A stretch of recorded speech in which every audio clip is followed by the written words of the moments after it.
Bienvenida Ana Rosas Mantecón, aquí a la Universidad Nacional del Centro de la Provincia de Buenos Aires. Es un honor para nosotros recibirte y que nos brindes la posibilidad de dialogar acerca de tus investigaciones y tu trayectoria profesional, dado que en la Facultad de Arte tenemos una carrera de realizador audiovisual. Y bueno, muchos de los estudiantes están eligiendo el camino de la práctica, pero algunos otros han empezado a elegir el camino también de la investigación en artes audiovisuales. Bueno, qué mejor que tener a los referentes de este tipo de estudios del cine en Latinoamérica, aquí en nuestra propia ciudad. Es un gusto. Nuestro diálogo seguramente va a rondar en derredor de tu último libro, que es Ir al cine, antropología de los públicos, la ciudad y las pantallas, ¿no?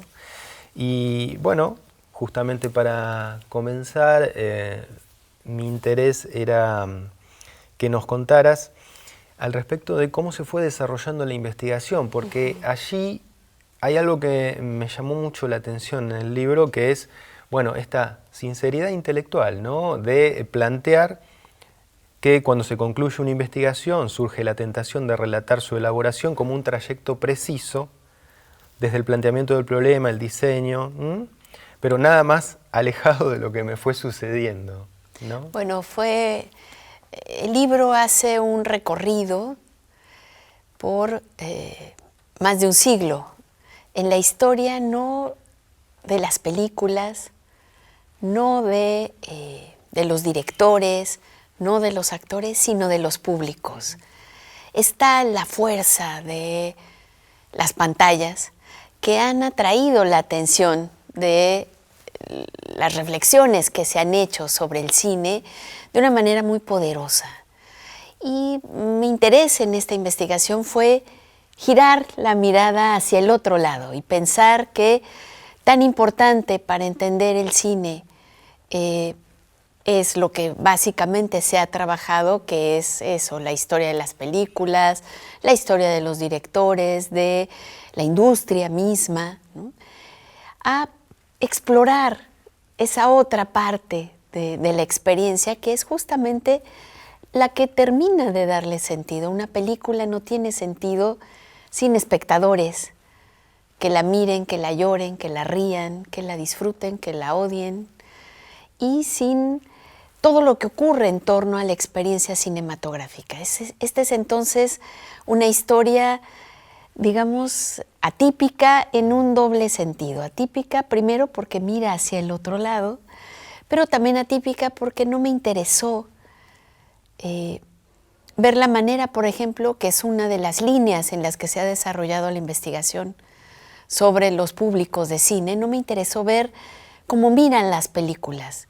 Me interesó ver lo que significa el ir al cine como una práctica, que implica en términos de lo que es estar con otros en una sala oscura, sentados, en silencio, en teoría, ¿no? Eso es de alguna manera lo que yo trabajo, la historia de lo que fueron las formas de estar juntos con otros mirando una película, cómo se fue desarrollando desde que tomo como ubicación la Ciudad de México, desde que llega el cine a finales del siglo XIX a la Ciudad de México.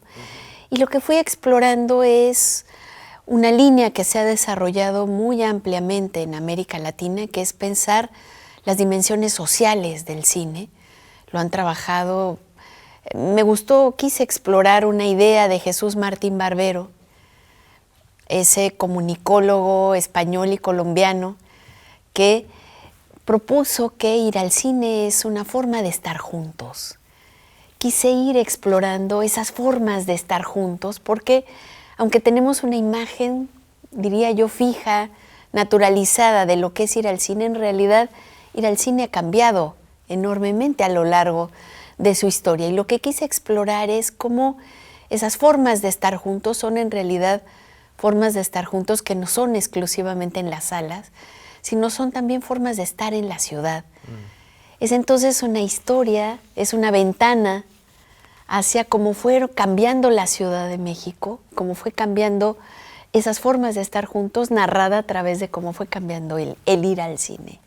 De aquí se desprenden una serie de tópicos que seguramente vamos a ir retomando en el diálogo, como el lugar del estudio de la antropología, desde la antropología, el estudio de la ciudad, ¿no? Y cómo el cine trabaja, las prácticas culturales también puestas en juego, ¿no?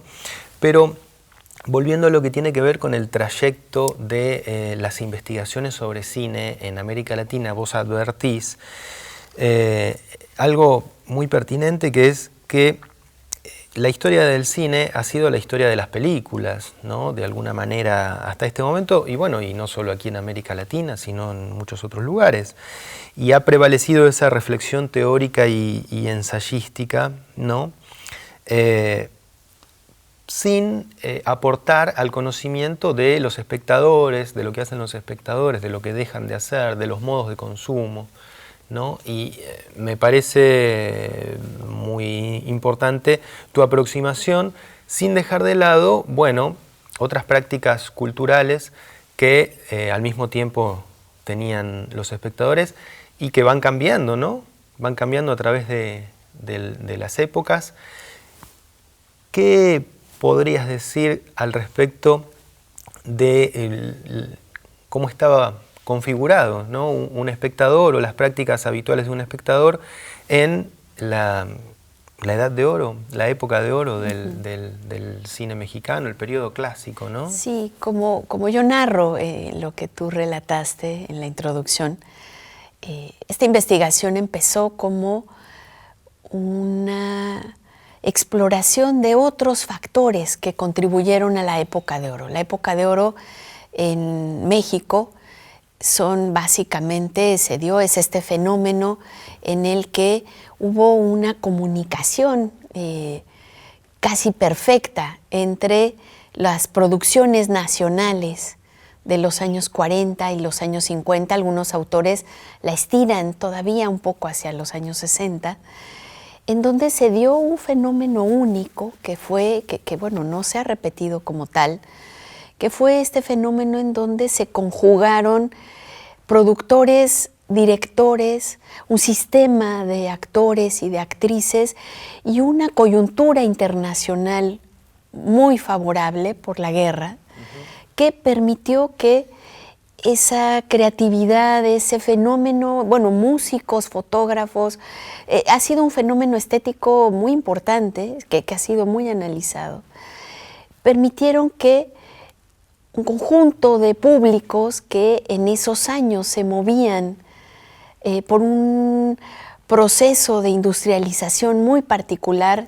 Es la historia de grandes masas que se mueven a las ciudades y que encuentran en las salas de cine espacios para aprender a ser urbanitas, para conformar también un nosotros no solo urbano, sino también nacional. Es una época única para pensar en un estado, que es el estado de bienestar, que es un estado que está impulsando esta industrialización, esta urbanización, estos modelos de desarrollo muy amplios que, bueno, transformaron radicalmente el país, pero transformaron también la vida de muchas personas que se movieron por el territorio nacional, que fueron a los grandes polos de desarrollo industrial y que al mismo tiempo que consiguieron empleo, desarrollaron nuevas formas, por ejemplo, de estar en el espacio público con otros que no conocen, ¿no? Con el anonimato de las urbes.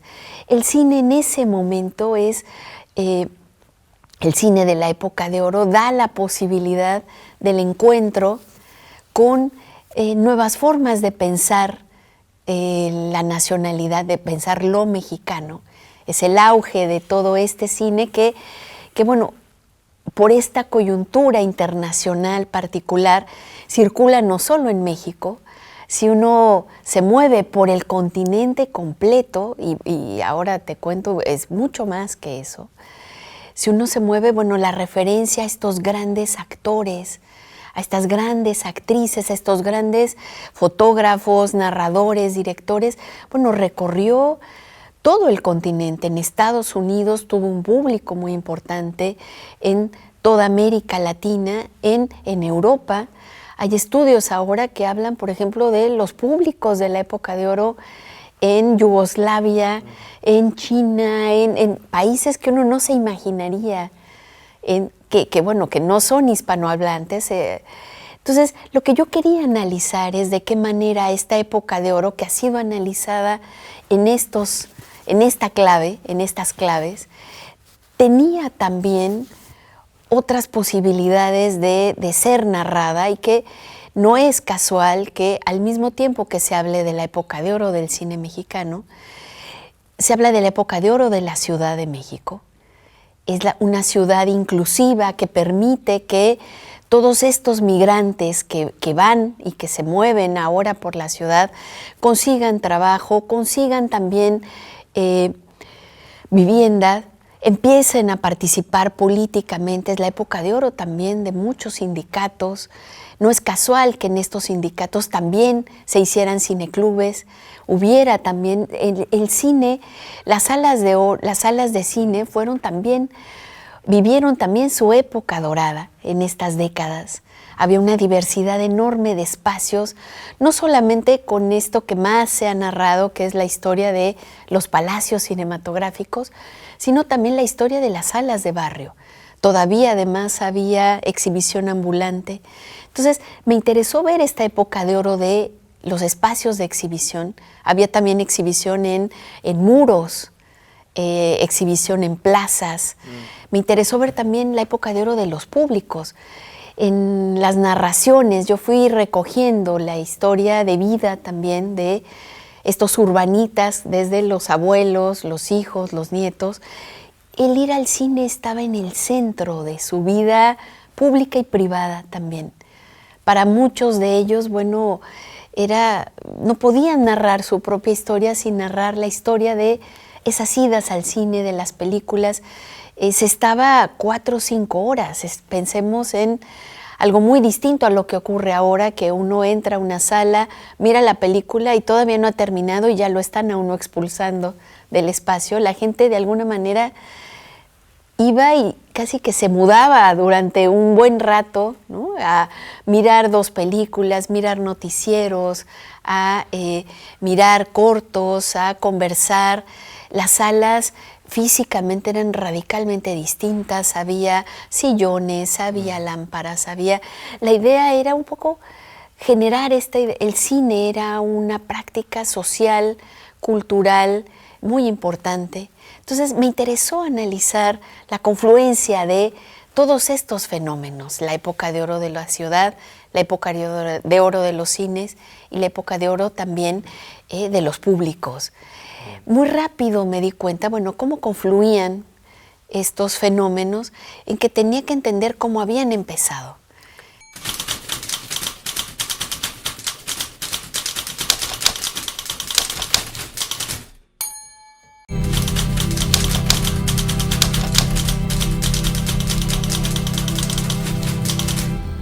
Con esto que estabas diciendo me resonaban 2 cuestiones. Una es la última secuencia de Memorias de un mexicano, que parece el final de otra película, ¿no?, de Carmen Toscano, sí, en la que, haciendo el recorrido de, digamos, es una película de found footage, ¿no?, de compilación de las grabaciones de su padre, ¿no?, y de algunos otros fotógrafos y cinefotógrafos mexicanos de la Revolución, ¿no? Pero en el final hace el vínculo con el presente y la modernización de México y muestra imágenes de la ciudad, de una ciudad moderna, que si no me equivoco el presidente era alemán, ¿no? Identificando este progreso desde la Revolución a una ciudad ya modernizada, ¿no? Y ahí hay un vínculo claro con la ciudad, en imágenes en este caso, ¿no? Y por otro lado, es una cuestión que a muchos investigadores argentinos les resuena cuando se hablan de estos temas. No sé el tipo de relevancia que vos le das al respecto, y es que cuando se habla del auge del cine mexicano, de la época de oro, muchos suelen señalar la cuestión de justamente fue el declive de la industria argentina cinematográfica en América Latina, porque Estados Unidos dejó de vender celuloide a la Argentina y tuvo muchos problemas de esa manera la industria del cine en la Argentina. Desde México se ve esto así, como si fuese un tipo de conflictos de política internacional. Que lo fue. Claro. Pero ¿hasta qué punto es importante ese...? Bueno, es una coyuntura que no se volvió a dar más, que es justamente el gigante, digamos, de la exhibición mundial, que está por unos años interesado, bueno, girando su mirada hacia las batallas, hacia la guerra, y que ofrece la posibilidad de que cinematografías que eran muy importantes, como la cinematografía argentina, la cinematografía nacional mexicana, puedan generar vínculos muy importantes con sus propios públicos y con los públicos latinoamericanos y a nivel mundial. Si uno ve el mercado de las películas mexicanas de esos años, es muy impresionante cómo más de la mitad de las ganancias de las películas provenían de la exportación. ¿De qué estamos hablando? Estamos hablando de una coyuntura que ni antes ni después se pudo dar, y la posibilidad de que las películas circulen. Porque el gran problema de las miradas que trabajan exclusivamente a las películas en toda su densidad, en toda su riqueza, pero que las trabajan exclusivamente como textos aislados, ¿no? El gran problema es que pareciera que lo único que necesitamos entender es eso, es la riqueza de el planteamiento, la fotografía, la imagen, los textos mismos, cuando en realidad, si tú no entiendes qué es lo que produce que esas películas lleguen a otras ventanas, qué es lo que produce que los públicos puedan familiarizarse con ellas, no entiendes en realidad el fenómeno en toda su complejidad, ¿no? ¿Qué ocurre? Por ejemplo, yo quisiera contrastarlo con el presente. En toda América Latina, y bueno, no solo en América Latina, pero por un conjunto de factores que tienen que ver con el abaratamiento de lo que implica filmar, el tema de la digitalización ha facilitado el que cada vez se produzcan más películas. Estamos pensando no solamente en términos industriales, no solamente en películas de alto presupuesto, sino incluso en películas, en sujetos que, por ejemplo, pueden ya no solamente escribir sus memorias o pueden producir un texto, sino pueden filmar una película con su celular, con su teléfono móvil. ¿Y qué está ocurriendo? Bueno, que si nosotros vemos las estadísticas de producción fílmica en toda América Latina, están creciendo. Países que no imaginamos en términos de producción fílmica como Paraguay o como El Salvador, Guatemala, Chile, que tenía hasta hace muy poco una producción mucho más pequeña y que ahora, bueno, está creciendo como filmografía. ¿Qué está ocurriendo? Bueno, que cada vez se producen más películas, tenemos una expansión también de los espacios de exhibición, pero no hay una correspondencia entre este crecimiento de las películas y de las salas con la posibilidad de mirar nuestros propios cines. Creo que en ese sentido pensar el contexto más amplio, pensar la manera en la que distintos conjuntos y niveles de poderes van manejando la distribución y las ventanas, es que podemos entender por qué nos relacionamos o no con el cine nacional o con el cine latinoamericano. Mirar una película argentina en México puede ser infinitamente más fácil si uno lo hace en Europa que si lo hace en México o en Argentina incluso, ¿no? Bueno, esto tiene que ver también con aquello que remarcás también en tu reciente libro, de el ámbito desalentador, ¿no? Luego del estreno de una película, ¿no? Porque, bueno, hay dificultades para la realización de un film, conseguir distintos fondos. A veces vemos el comienzo de una película y no empieza nunca la película, ¿no? La cantidad de logos que uno tras otro se presentan. Pero el problema no termina allí, luego es en la exhibición. Y naturalmente muchas de estas plataformas, como el caso de Netflix, a veces pueden ser una salida, pero en otros casos ser también un problema.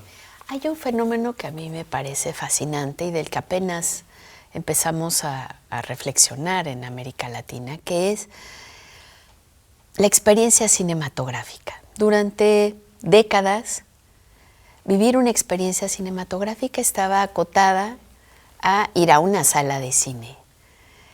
Viene la televisión que va instalándose a lo largo de los años 50, incluso los años 60. En México, en realidad, la verdadera expansión de la televisión ocurre hasta las Olimpiadas, que es finales de los años 60.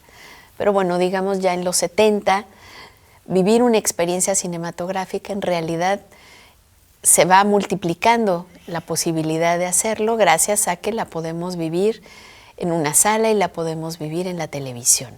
De hecho, buena parte de esa aura del cine de la época de oro se construye años después, no en la experiencia de la sala, sino en la televisión. Claro. En los años 80 se añade una nueva ventana que es la del video. Después, bueno, se van multiplicando las ventanas y uno puede ver ahora en el transporte público a personas que están viviendo una experiencia cinematográfica en sus propios teléfonos. ¿Qué ha hecho esto? Bueno, que la propia experiencia como cinéfilo va cambiando radicalmente. La misma definición de qué es un cinéfilo, bueno, se transformó porque la vivimos de muchas maneras, con formas muy distintas. Yo hablo en el libro de pacto cinematográfico, cómo van cambiando los pactos cuando nosotros la mayor parte de las películas las vemos no en una sala de cine, sino las vemos en nuestra casa, hablando con otros, contestando el teléfono. Bueno, van cambiando nuestra disposición al silencio, nuestra disposición a la mirada atenta, cambia radicalmente, ¿no? Y entonces, creo que es muy interesante pensar cómo cambiaron todas estas ventanas y cómo cambiamos nosotros también en nuestra disposición a vivir una u otra forma de experiencias cinematográficas o todas ellas incluso porque nos movemos con relativa soltura entre una y otra. Sigo en tema, pero te llevo 25 años atrás en el tiempo con la salida de este libro, lo cual da cuenta que te encontrás investigando sobre públicos de cine desde hace al menos 25 años, ¿no? Y en un artículo que tienes aquí, bueno, rebatís o discutís también esta postura apocalíptica de la muerte del cine, ¿no? En el periodo del video. Hoy estamos hablando de un momento de streaming, de total digitalización, ¿no? De ver películas en celulares, ¿no? Y hoy se vuelve a recuperar esa noción de muerte del cine, ¿no? Es como un eslogan que aparece, ¿no? Con cada cambio tecnológico. El libro que mencionas se hizo en un momento muy particular, cuando nosotros veíamos el principio de los años 90, y cuando nosotros veíamos las estadísticas, era muy impresionante ver cómo todo iba en picada. Los públicos, las salas de cine, había una crisis a nivel mundial que era muy notoria venía siendo ya notoria en las décadas anteriores, incluso en la propia vivencia de los espectadores. Esta magnificencia de los palacios cinematográficos que, bueno, desde los años 20 hasta los años 60 todavía, ir al cine era ir a vivir un espacio que era grandioso y grandilocuente desde que uno llegaba a la sala misma, ¿no? Las alturas, las cortinas, las lámparas, el decorado, y después, bueno, la experiencia misma de las películas hablaba de esa experiencia mágica, ¿no? de vivir. Y las posturas nostálgicas recuperan ver cine en el cine. Sí. ¿No? En esos años surgió, bueno, ¿qué ocurre? Bueno, que esas salas en realidad estaban en crisis, primero cerrando por todas partes, ¿no? Viniéndose abajo. Las crónicas en México hubo un cronista maravilloso, Jorge Ibargüengoitia, un gran literato que tiene una serie de reflexiones sobre lo que implicaba ir al cine ya en estas épocas de crisis, y él dice, bueno, las ratas corrían por el techo, los asientos estaban sucios, no se escuchaba, el sonido era pésimo, los proyectores ya viejos, ya no se miraba bien una película. Este eslogan que ideó el mercado del cine, se ve mejor en el cine, para que volvieran los espectadores a las salas, en realidad era absolutamente falso. En esos momentos el cine no se veía mejor en el cine. Se fumaba dentro de la sala. Sí, la gente, era un ambiente en realidad muy decadente. Claro. Las salas de barrio también estaban en crisis, había poca diversidad en la oferta fílmica que uno podía ver. ¿Qué ocurre pocos años después? Que era en realidad este discurso de la muerte, se hablaba del fin de la era Lumière. ¿Qué implicaba esta idea? Bueno, que esta era que había iniciado con la exhibición pública de las películas, con los Lumière, bueno, iba a acabar con el siglo. No se decía tanto que iba a acabar el cine. Se tenía claro que se iban a seguir haciendo películas, pero la idea es que ya las íbamos a ver en las casas, que las íbamos a ver en otros espacios, ¿no? Que iba a acabar el ciclo Lumière o el siglo Lumière, según los autores. ¿Qué ocurre a finales del siglo XX? Que se da una reorganización radical de la exhibición. Se crean este vínculo, este matrimonio entre centros comerciales y salas de cine. Se crean los multiplex con distintos timings, distintas temporalidades. Se hace un poco antes en Europa y en Estados Unidos, viene después ya en América Latina. Pero ¿qué está ocurriendo? Bueno, que se da una renovación radical de las formas de ver películas, que ahora ya no son las grandes salas, son salas muy pequeñas que compiten de otra manera con los otros espacios de exhibición. Yo analicé la publicidad, y la publicidad, por ejemplo, en los años 30, en los años 40, muestra a la sala de cine, la gran sala de cine, una pareja muy elegante que están queriendo hacer el cine respetable, porque el cine triunfa inicialmente en realidad entre los sectores populares, entre las masas. ¿Qué ocurre? Bueno, que esta publicidad está queriendo darle respetabilidad al ir al cine. A principios del siglo XXI veo la publicidad de una de estas salas multiplex y es una pantalla, es una pareja en pijama viendo una película en un multiplex. Esta imagen hubiera sido impensable unas décadas atrás, porque ¿qué ocurre aquí? ¿Contra quién están peleando los multiplex? Contra la pareja que efectivamente ve una película en pijama, claro, en sus casas, ¿no? Creo que nos habla justamente de este cambio radical y de lo que implica estas formas distintas de ir al cine y cómo van cambiando y contra qué horizonte pelean, ¿no?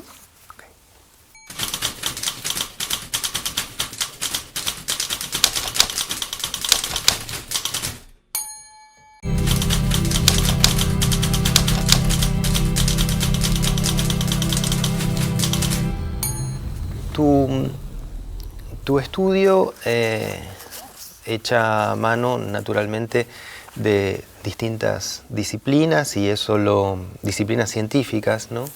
Y eso lo destacás. Pero particularmente, bueno, es tu terreno la antropología, desde donde estás trabajando, y destacás allí que llegó más tarde que otros saberes al terreno mediático, ¿no? ¿Qué valor te parece que te brinda la disciplina en el acercamiento a este terreno no tan explorado por otros estudios de cine más históricos, ¿no? Sí, a mí me interesó mucho, es una mirada que de alguna manera formulo desde la antropología, pero que se instala en el diálogo con muchos otros saberes y con muchos otros recursos. Me interesa mucho pensar que no alcanza una sola mirada. Por ejemplo, yo hice un gran esfuerzo por dimensionar el fenómeno. Me interesó no solamente entender la densidad de la experiencia cinematográfica, sino también, por ejemplo, hacer un recuento de cómo fueron cambiando estadísticamente, numéricamente, los públicos.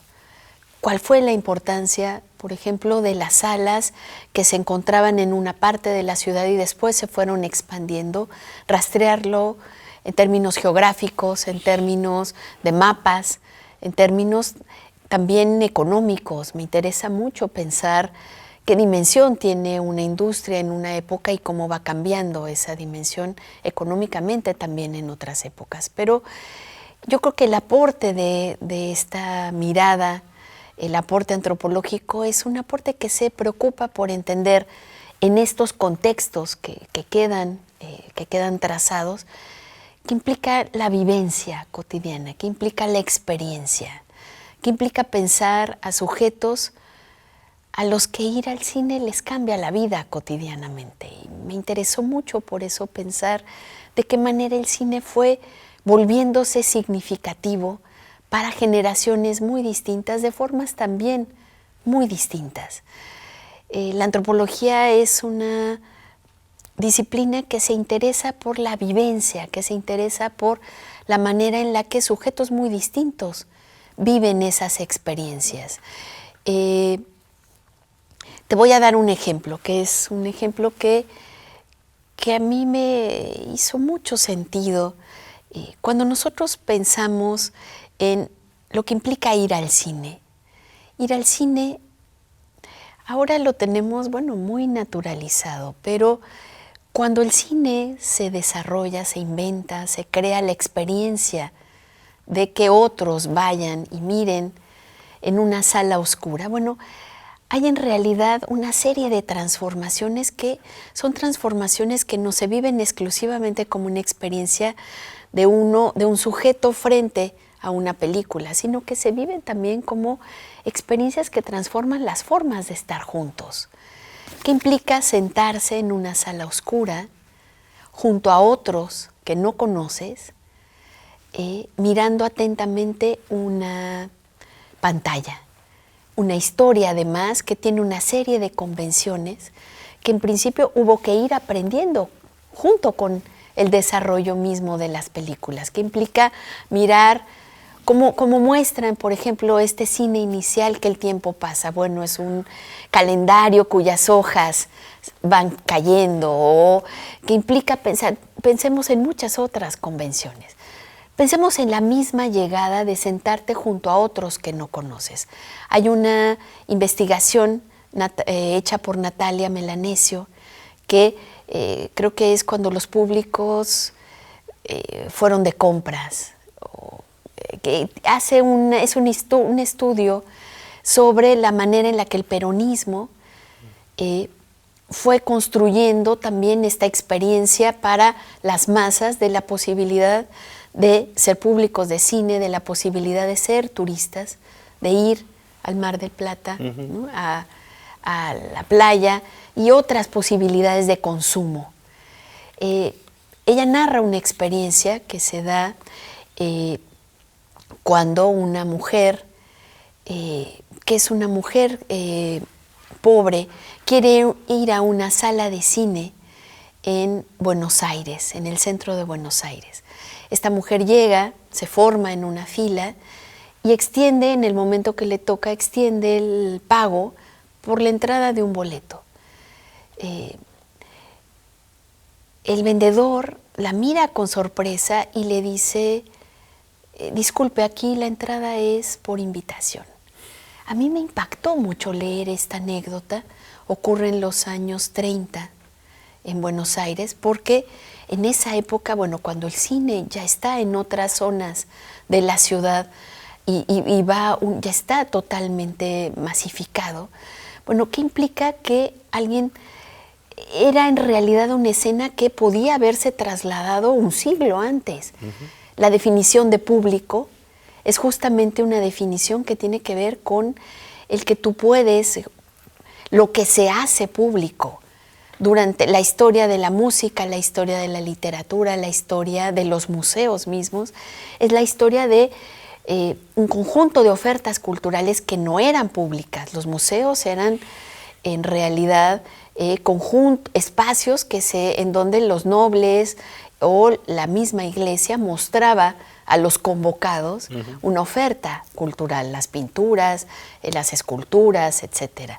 ¿Qué implica el cine? Implica, y primero el cine no es la primera oferta que convoca a los públicos en este sentido, lo es el teatro. Pero ¿qué implica? Implica que estamos hablando incluso de la época de Shakespeare.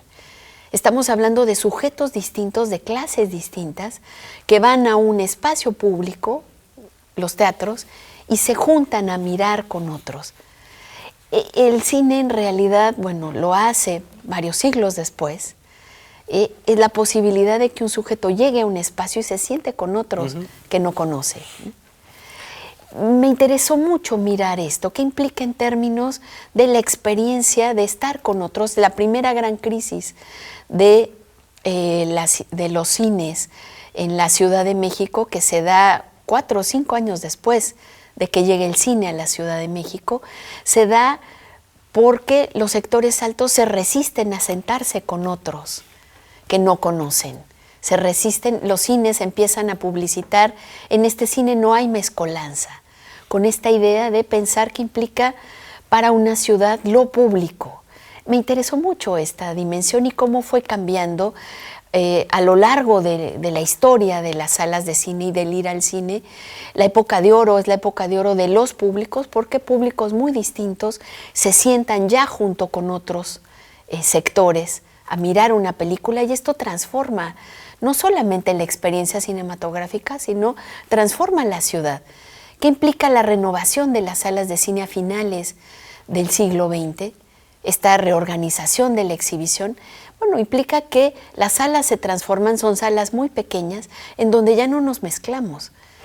Los primeros públicos que vuelven a las salas de cine son los públicos de clase media y de clase alta, que van a estos grandes centros comerciales, y no es sino ya muy avanzado el siglo XXI que podemos ver que otros sectores pueden ir al cine, y pueden, ¿por qué? Porque están en centros que cuesta mucho más. ¿Quién puede pagar una entrada en salas multiplex? Estamos viendo ahora, bueno, que el mercado se está expandiendo y hay ahora exhibiciones que no son tan caras, que están buscando otros mercados, pero me interesó mucho esta mirada antropológica que se da, bueno, que se recupera a través de entrevistas, que se recupera a través de historias de vida, que se recupera a través de las propias narrativas de los públicos, ¿no? Y es eso lo que explora el libro.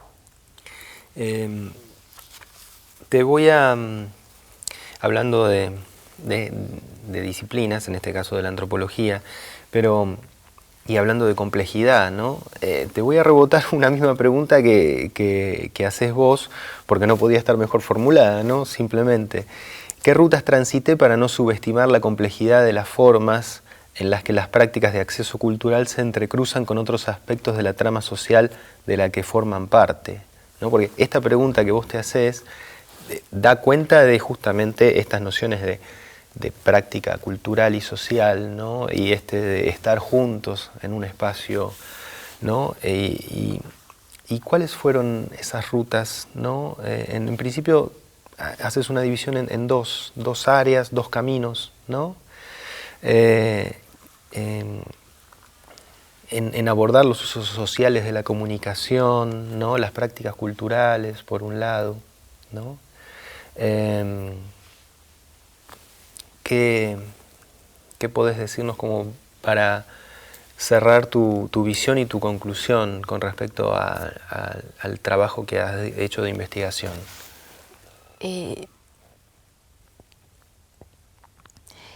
Hay en América Latina, y eso ha sido muy importante en toda la historia de la comunicación, de hecho, en la Argentina, desde finales de los años 60, los estudios que se hacen sobre los públicos son estudios que están mirando ya no solo como, que había sido de alguna manera y que fue todavía durante un tiempo en los años 60 y 70, una pregunta dominante que era un gran interés por entender lo que los medios le hacen a los públicos.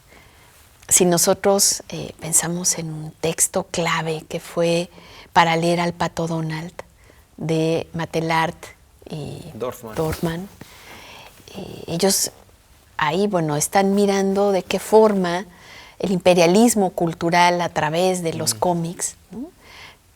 De alguna manera, bueno, va extendiendo sus garras por América Latina. Es un texto, a mí me parece buenísimo, ¿no? Con muy agudo, pero que adolecía de algo que ya empezaba a cuestionarse en muchos de esos estudios, y era la idea de un mensaje y un mensajero todopoderoso que va y se inserta en las mentes y en los corazones de sus espectadores, que en realidad se veían de su espectador, el espectador latinoamericano. ¿Qué hace los desarrollos de los años 70 y 80 en América Latina? Empiezan a pluralizar la mirada de los públicos. Hay la idea de que ya no hay una sola forma de vivir la experiencia de un cómic o la experiencia literaria o la experiencia cinematográfica, sino que tenemos que voltear también a mirar, a pluralizar. No lo vemos de la misma forma si somos hombres que si somos mujeres, que si somos homosexuales, bisexuales, transexuales, si somos de la ciudad o si somos del campo, si somos adultos o si somos niños. Empiezan a pluralizar las situaciones y se empieza a hablar también del papel activo de la práctica. Creo que una de las rutas que fue clave en la investigación fue pensar que no estamos, por más que podamos estar tirados en un sofá mirando la televisión, no estamos frente a una práctica pasiva, sino estamos frente a una práctica muy activa. Activa en el sentido de que estamos produciendo significaciones, dando sentidos, interpretando. La gran discusión de los estudios culturales de esos años es ya no si hay una práctica activa o no, sino qué tan activa es, cómo podemos entender el marco de poder. Gramsci fue clave para pensar las resistencias, para pensar las reinterpretaciones. Hay por ese lado el interés por pensar en públicos que están viviendo experiencias de una manera activa y distinta. Otra de las rutas que permite no subestimar esto es pensar que no estamos exclusivamente ante un fenómeno de comunicación, nosotros mirando una película, sino ante prácticas multidimensionales que están atravesadas por el deseo, que están atravesadas por el tema de la sociabilidad, que tienen muchas otras dimensiones que son igualmente importantes. En el caso del cine, por ejemplo,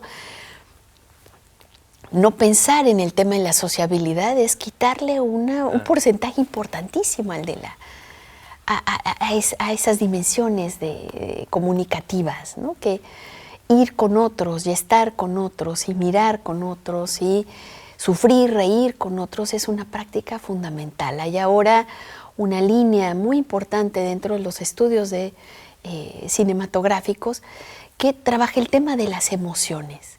el tema de cómo no es más, no nos sirve pensar exclusivamente el mirar películas. En realidad, olemos películas, sentimos películas, las miramos con todos nuestros sentidos.